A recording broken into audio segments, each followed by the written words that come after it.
What's going on, good people? Adrian Homeboy Holmes here to welcome you to the new season of Super Gamer Book Club. New season? Where's the old season, I hear you say? Well, you can find all the episodes of the old season from our original book club host Zetch on our Patreon. And you can also find the newest episodes of season 2 with host me, ding, on Patreon as well. Me, Garrett, and a special guest every month choose a game and we go over it and talk about it in a shorter, more informal kind of setting. It's almost like we're just hanging out and telling what we liked about the game, what we didn't like about the game, so on and so forth. So we decided this is too cool to sit behind Patreon for all of it. So what we're going to do is we're going to take some of the older episodes and put them out on this free podcast feed for you guys. And if you want to check out the new episodes of stuff that we're doing, you can go and subscribe to our Patreon for only $1, and you get the brand new book club episodes when they come out. That's all I got for right now. I hope you enjoy the episode, and I hope you come to see what we have on Patreon. Take it easy and enjoy the show.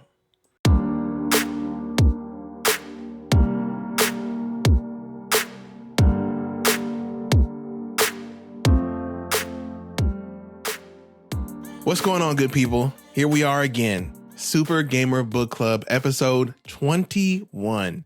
I still trip out over that number. I can't believe that we've done 21 episodes of Book Club. 21 at least of this season. Fantastic games. It was, but we covered the range, right? We've had absolute classics. We've had some stuff that has not aged very well, unfortunately, and some stuff that was just okay. To touch back on one that didn't age so gracefully, Star Wars Republic Commando. I got an email last week, I think it was, from Nintendo.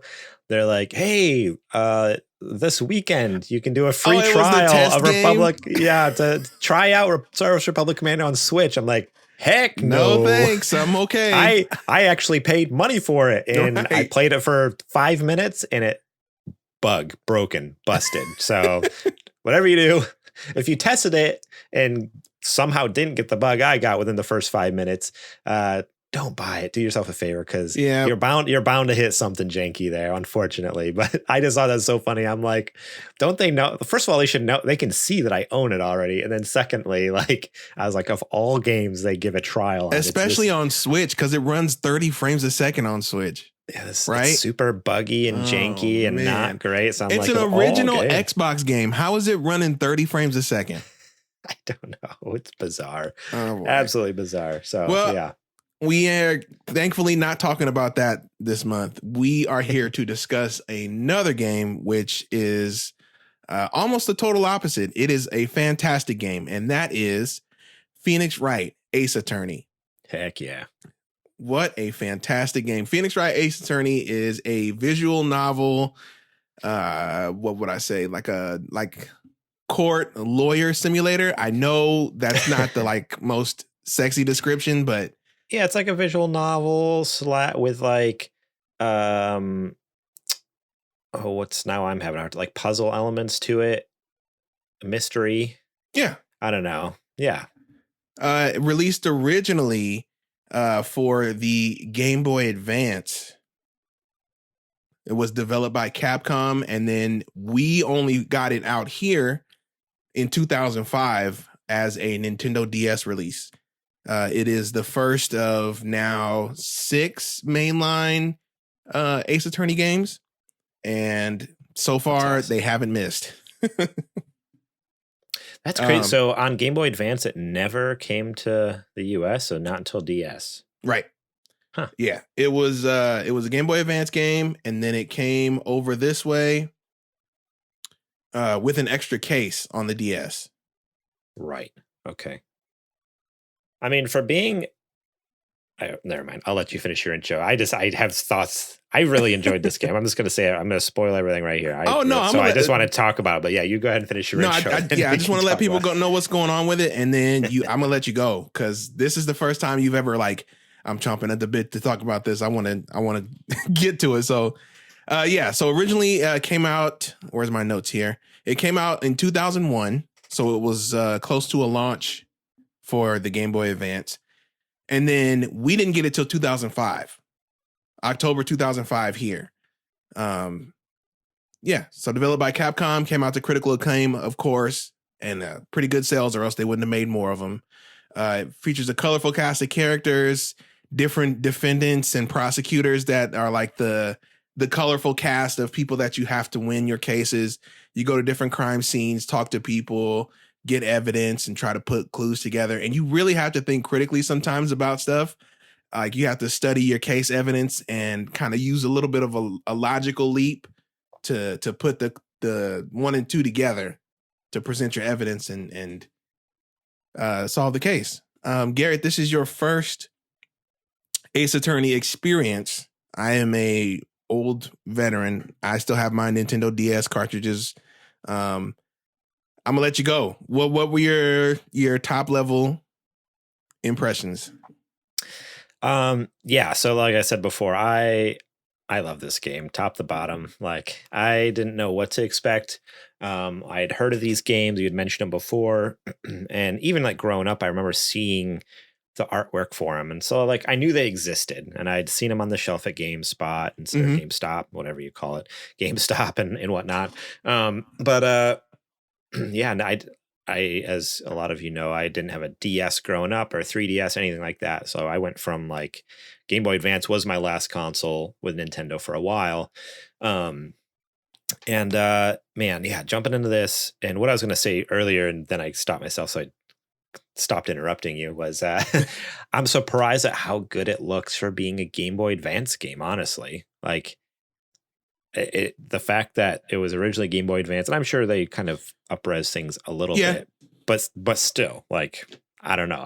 It's just surprising how it, even playing it here in 2023, I felt like it was like completely appropriate graphics wise. Like I wasn't like, oh man, this is hard to look at, or this is janky, or what's up with this? Like no, like I mean, granted, fortunately, there's not a lot of action going on, so that helps. It is more visual novel style, but yeah, all the art is beautifully done.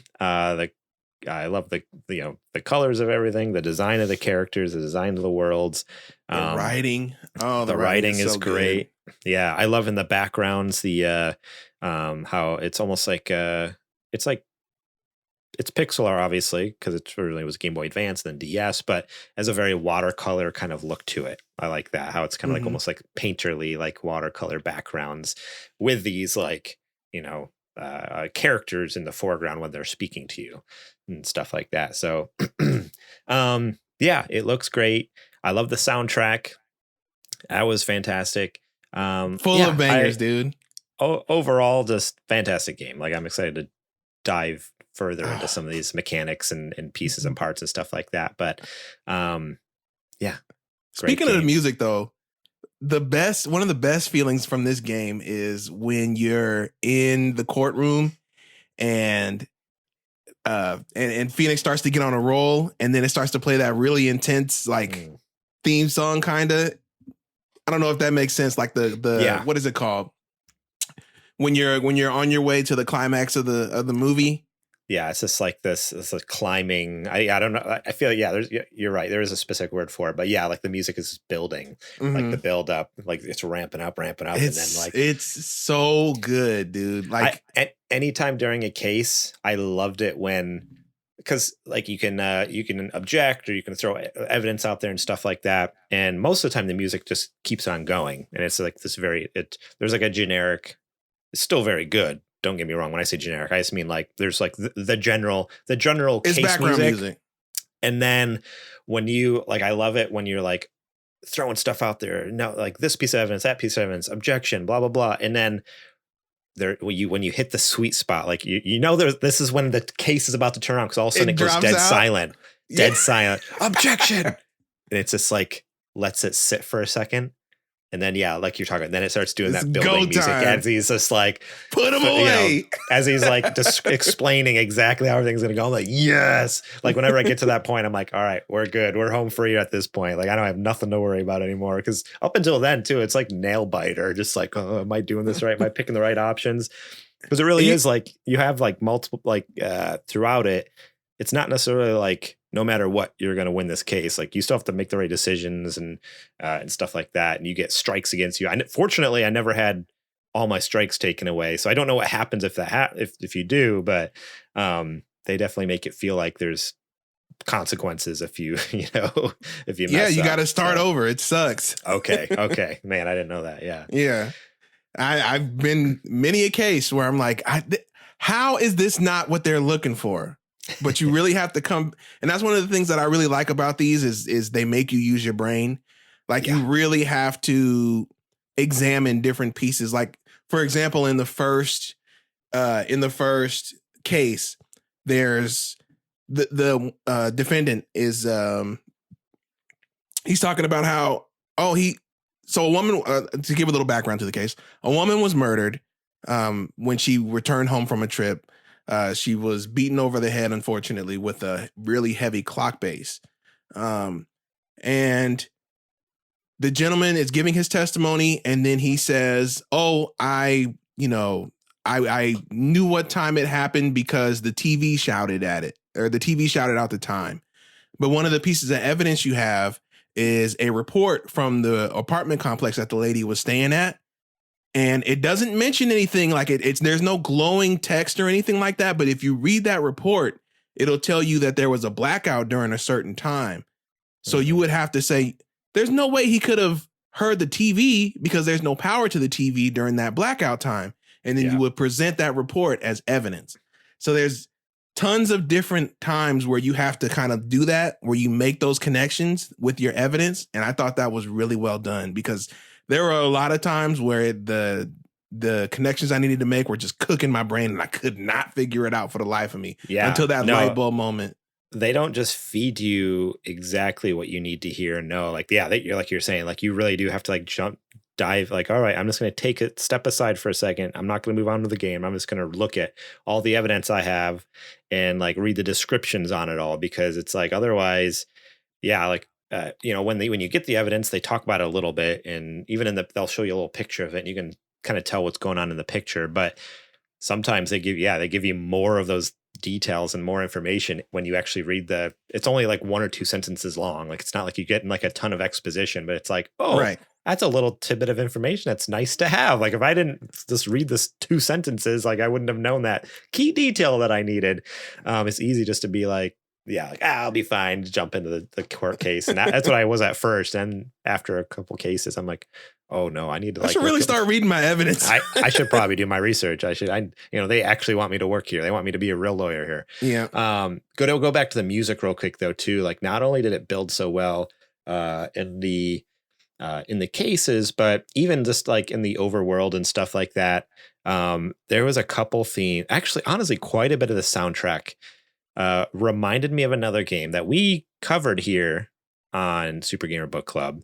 So many times it would chime in, and I'm like, the melody is so close, at least to me. I need to go back and listen to it, but the soundtrack for Read Only Memories, 2064 Read Only Memories. So many times there's a couple songs for sure. Like, I don't know, like, not necessarily all of it. All of it was kind of reminiscent of it, but there's a couple songs where I'm like, oh no, that's like straight up, like, sounds like it's from Read Only Memories. I don't know if it's like was it the same like composer or something we worked on, or maybe they worked together in the past, but you can tell by just the way that game, the way that Read Only Memories plays, and the aesthetic and how it how you interact with inspiration it. From Absolutely. Absolutely. That's so true. Yeah, it would make sense that they would try to use those different kinds of motifs in Read Only Memories. But and that's another thing that you can speak to about this game is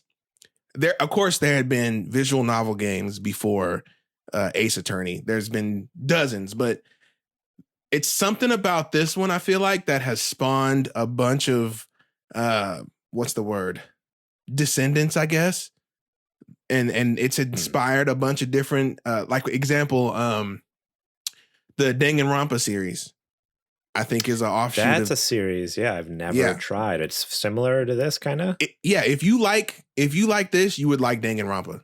Oh baby, I gotta get into some Danganronpa. I remember Colin Moriarty back in the day, kind of funny, like, loved that game, talk about it all the time, and I never never gave it a shot. So it's great. It's okay, just like okay. this. It's just like this, where you're going around, you're talking to people, getting evidence, finding clues and trying to figure out solve the mystery.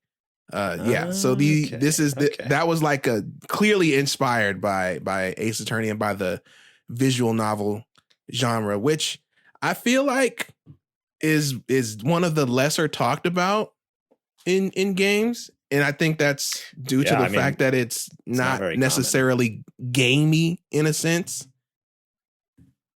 I don't know.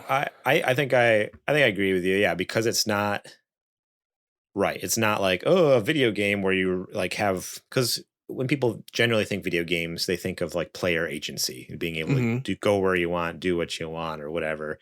Have some, especially nowadays, everything's an RPG. You know, every game has some sort of RPG elements added to it, even like just linear, streamlined, like stories and stuff like that. It's like, no,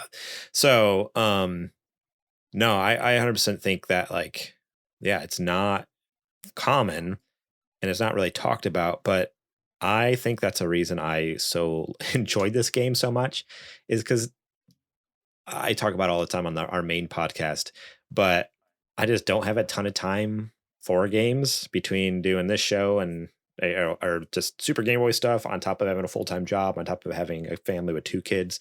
It's like, oh man, I don't have a lot of time to play games. Like for the last month, this is all I've played.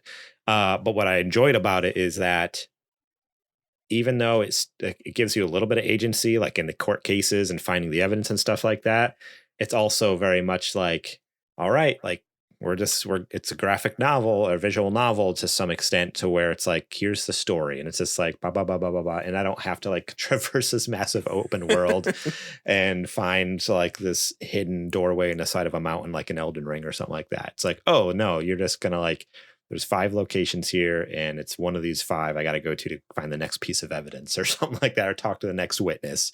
And you can stop too. And you can stop. You could just stop. Fantastic is with the 3DS. Like I'm in the middle of a case right now with the 3DS. You just boom, that's it, and let's walk away. Done. And then you come back, an hour later, open it back up, and play another 5 minutes till your kid, needs a diaper change. So, yeah, I as far as gameplay mechanics, so like this, the general rhythm of the game felt good too. They kind of break it up into days, and there's be like a day of like, well, whatever day you get the case, there's investigation, and then the trial is usually in the the next day. So like it's day 1 is just investigation, but then day 2 you'll start the morning with the first part of the trial, but then the end of day 2 you'll get to do more investigation based off of what you learned from that trial. Right. And so it continues like that. Day 3, all right, start with the trial. You get to investigate with what you learned based get into trial, shenanigans. And yeah, even though it's just like it's a very straightforward and repetitive kind of thing. Like but that makes sense, right? Because the format of court cases doesn't change, and the way that you get evidence doesn't change. So it would have to be the same thing. But that's the brilliance of it, is that the format has to be the same, but the cases and the things that happen within that format can be completely different. Right. And that's what I was getting at. Like, I loved how fresh they kept it with, whatever cases and whatever like story, whatever crime was going on. It's like, oh man, even this could easily be so repetitive, it's boring, but it's not. Like, you're always just on the edge of your seat. Like at the end of every trial, you're just like, you leave a court and you're just like, shoot, like what am I gonna like what evidence could I possibly find that's gonna get me out of this pickle? And I love it. Oh, it's so and then next thing you know, you're looking at like, I don't know, some crazy thing like that seagull's foot has like a sliver of paper on it. How can I figure that, and that's the exact clue that you need to solve the entire case. Because I don't know, because the seagull landed on some plan that the guy had or something. Yeah, it's really like, or that's what I loved about what was it? There's a one case where like you could easily go without talking to this one parrot or whatever, like towards the end. But like you have to talk to the parrot.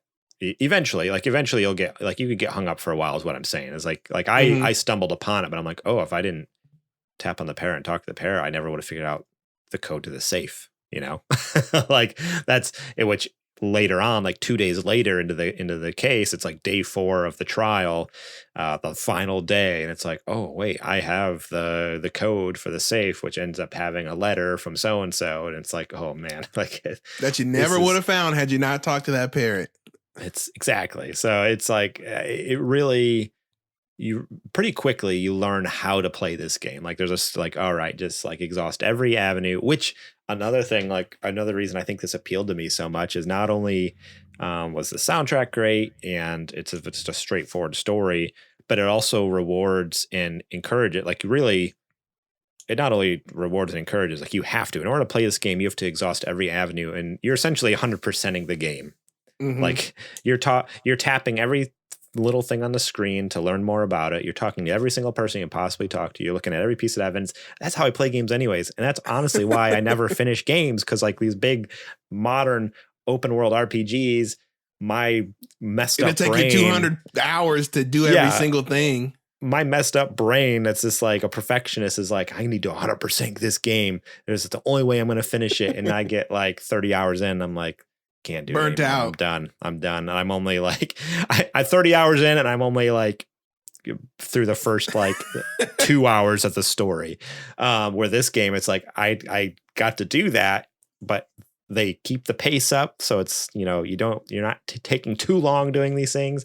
And I mean, and that's how you complete the game. And it's like, oh man, it's so rewarding. Like to 100% the game essentially and get all the little details and know exactly what's going on. So I don't know. It was a great game. It was great. Man, you don't know how happy that makes me to hear that you love these games so much. Cause I feel like, I think you hit the nail on the head, right? It doesn't overstay its welcome. It's a great game for people who don't have a lot of time. It's only, and I know this sounds like a lot, but once you get sucked in, once you get locked in, it flies, right? Mm-hmm. It's like maybe 15, 16 hours? Maybe. Somewhere around there. Yeah. But honestly, I think each case is probably about maybe 3.5 hours. If you play straight through it, or you can play through half and then put it down and then come back and you can finish a case within a day, you know? Yeah. And I think you can easily finish the case in a day. And what's nice too is like, so like I beat the base game, like the game that was originally in the Game Boy Advance. I rolled credits, and then there's a 5th case, which I'm about halfway through now, which is technically was DLC or it wasn't DLC on the DS. It came on the DS, but it was like a bonus case.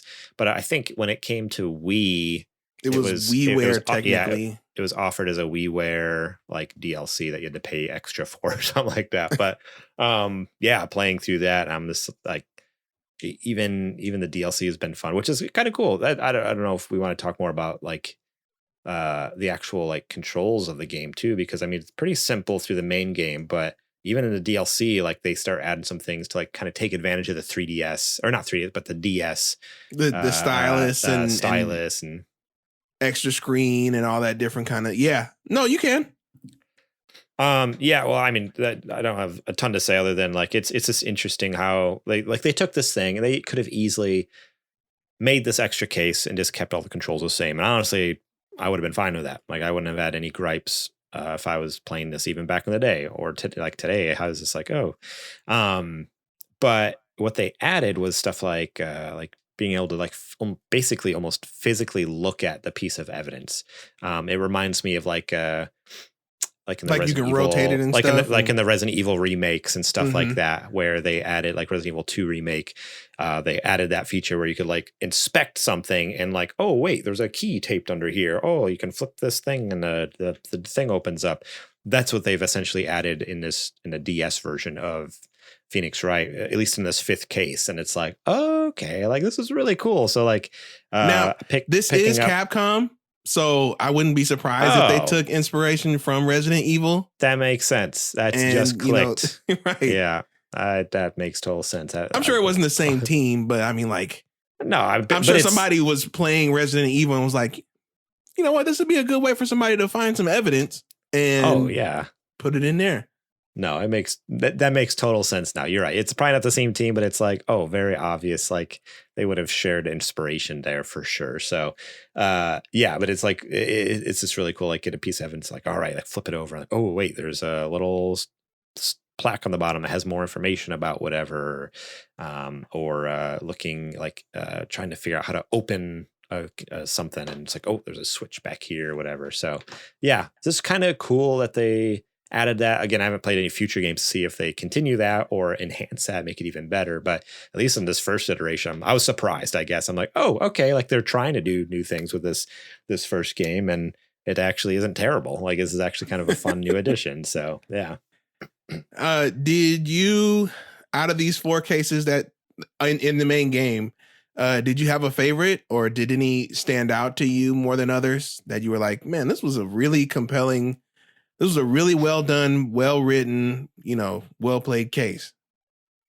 I think the first. So honestly, the intro case that they start you out on, like you don't do any investigation. Like they just basically start you in the middle of trial. I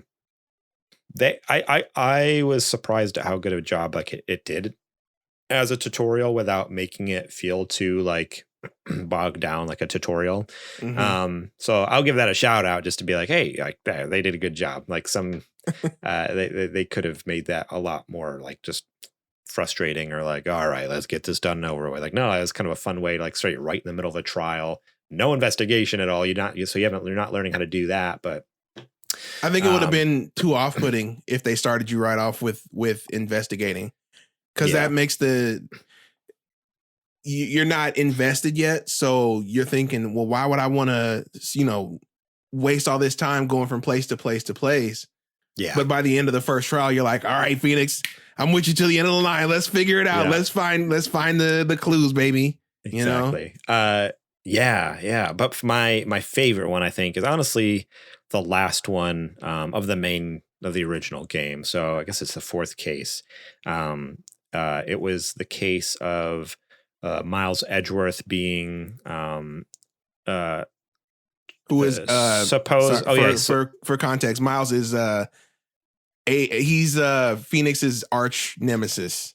He's a prosecuting attorney. You're right, and because you play. I guess we never really said that. Phoenix Wright that you play as. You're a defense attorney, right? Miles Edgeworth is a prosecutor with the city or the county. More of a rival than a nemesis, I would say.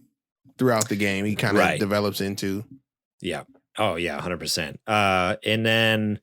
But yeah, so he gets charged with the murder of another, with the murder of a different defense attorney, and yeah, it's quite the case. It's I think it's the longest trial out of all of them. It's the finale, yeah. They did a good job. They really ended the game with a bang. Like I was like, okay, these first 2 or 3, these are some decent trials, some decent cases, some fun mysteries. But then you get to that last one, like, oh man, like this goes deep. Like yes. they start literally like they start connecting things to a total like.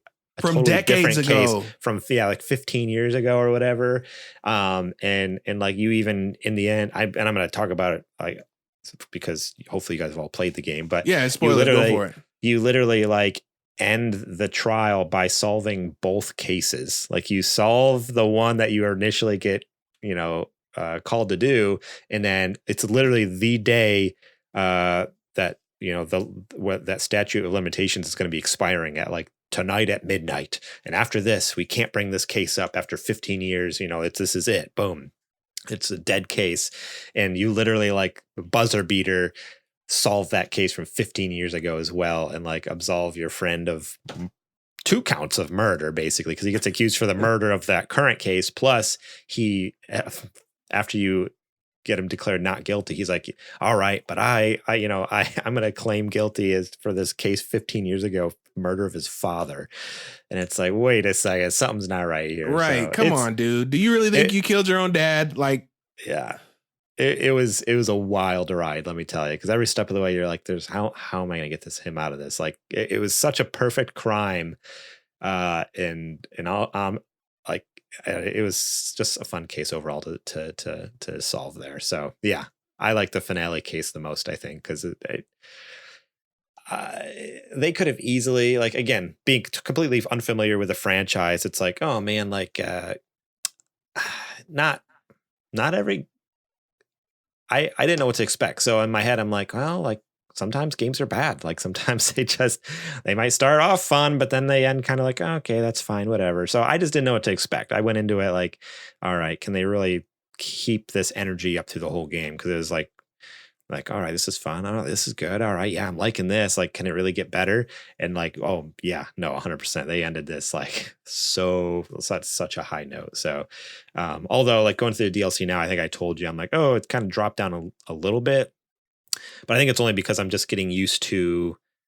I like the new controls they added, but it's getting used to like the new characters and stuff. Because Maya, this character that kind of is by your side most of the game. Your mentor was a Mia Fey, and she gets murdered. Maya's like older sister. Yeah.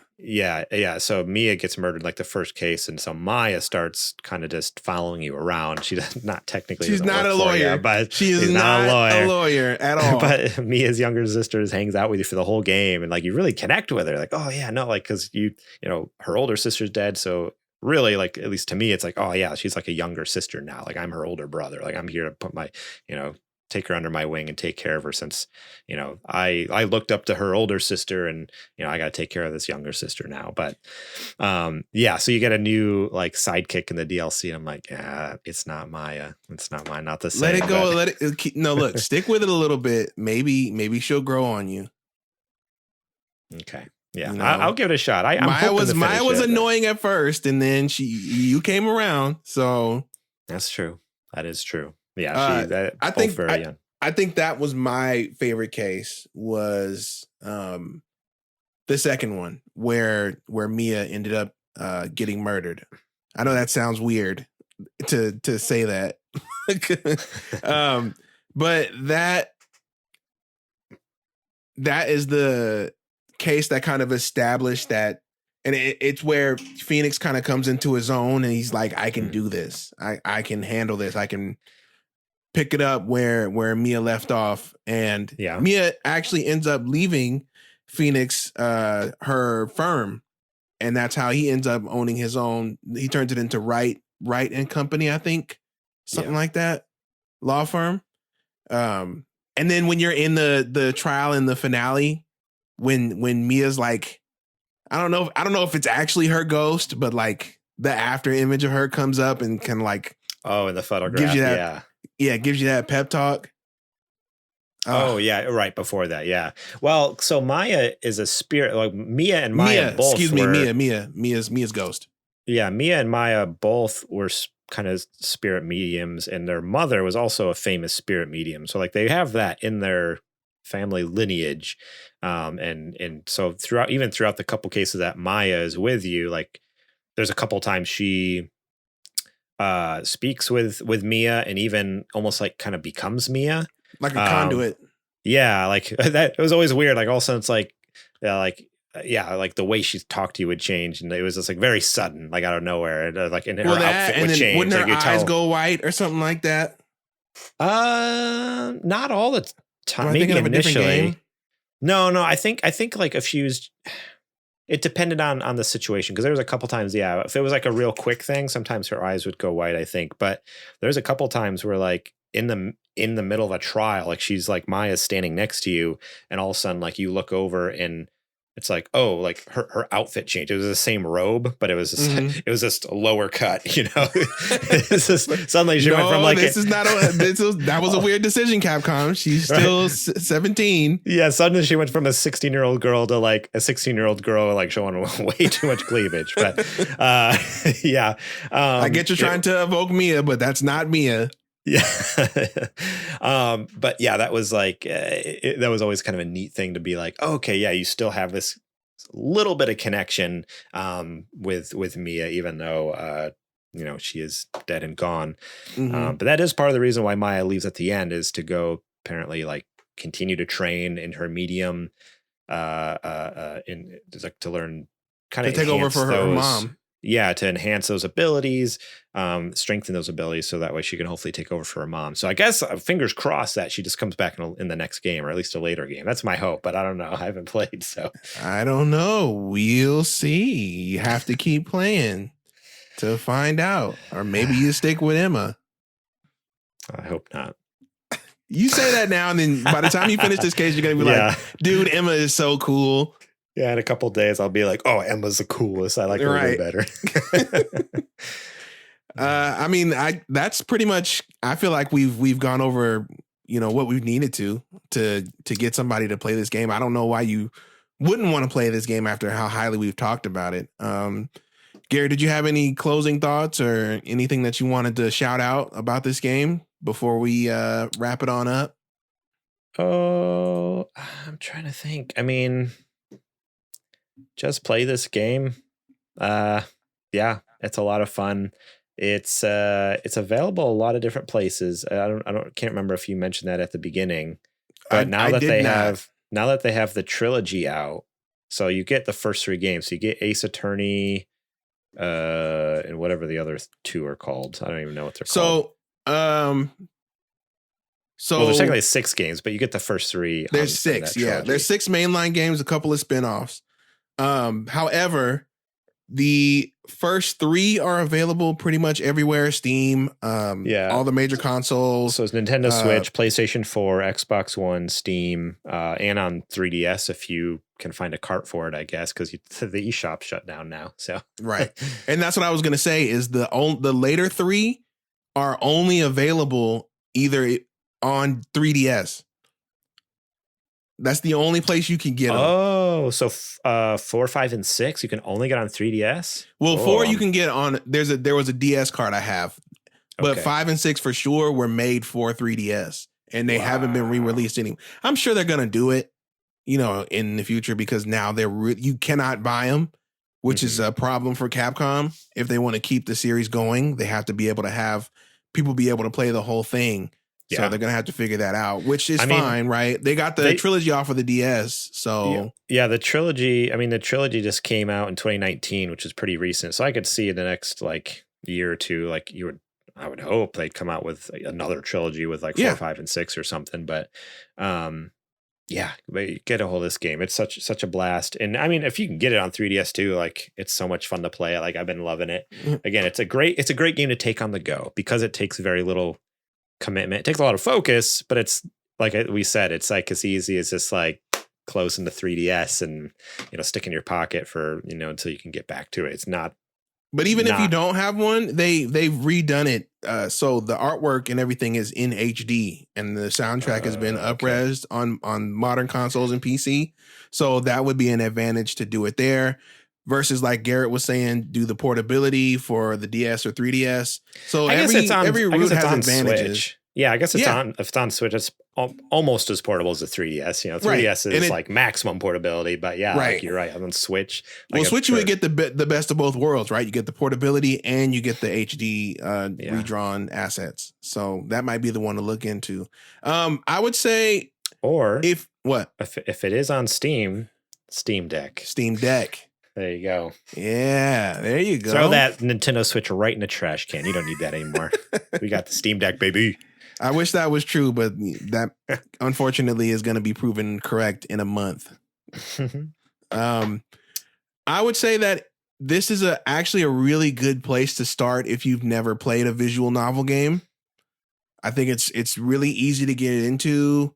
There's no I don't know. There's not a whole bunch of systems that you have to learn or terms or anything like that. This is all things that occur in the real world situations. People don't talk really weird or anything like that. Right. I think there's no lore you have to learn or anything like that either. So yeah, you nail it there. Cause so many other games have seemed intimidating to me because they're like Danganronpa. Is that what it is?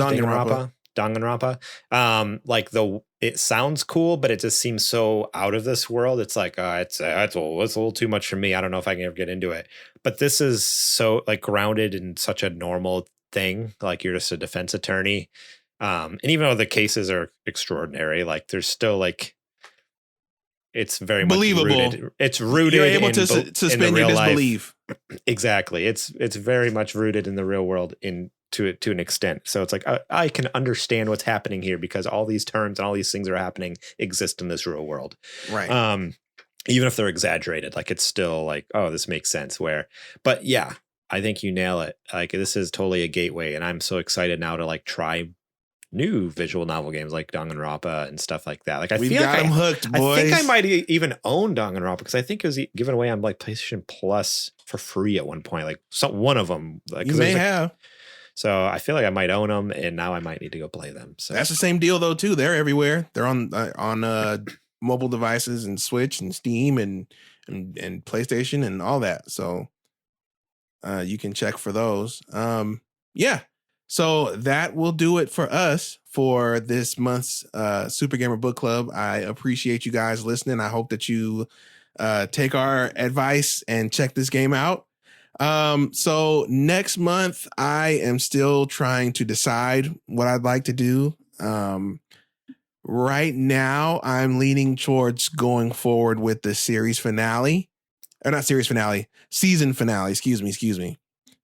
Which will be I've had that planned out for the longest time to be Super Metroid. So we end that Super Nintendo trilogy again with the Holy Trilogy. Yes, sir. So we end that with Patrick and Mark again. But I don't know. I feel like I may have one more thing I want to do before I finish, but I will. Okay. I will keep you guys posted. So make sure you check our regular show. We do that every Monday night on Twitch, and it goes up every Wednesday as a VOD. Unless you subscribe to us over on Patreon for us $1 a month, and you get it that Monday night as well. So there it is. Garrett, where can the good people find you on these here internets? You can find me over on the Super Gamer Boys YouTube channel, youtube.com/supergamerboys. You can find me at Morlang on Twitter and Instagram. Give me a follow for just random trash. As well, you can find me also on the Super Gamer Boys podcast. And you can find me on any social media or game service anywhere at Homeboy. Thanks again. Take care of yourselves. Go out there and solve some cases. And if you do play this game, definitely hit me up and let me know what you think, because I am all about people trying new things, and I love it when it works out and you end up trying a genre and getting into it that you never thought you would. And if so, I have a bunch of recommendations for you because, man, there are a lot of great visual novels out there. But until next time, we'll talk to you soon, and we're out. All right. Peace. Bye-bye.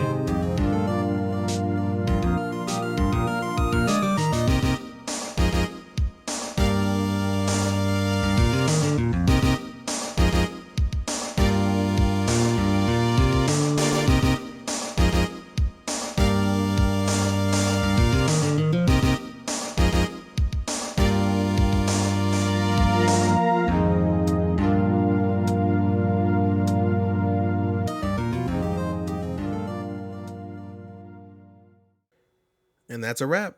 Thanks for hanging out with us. I hope you enjoyed the episode. As a reminder, if you want to catch any of the new episodes the first Friday that they come out of every month, you can find them only on our Patreon.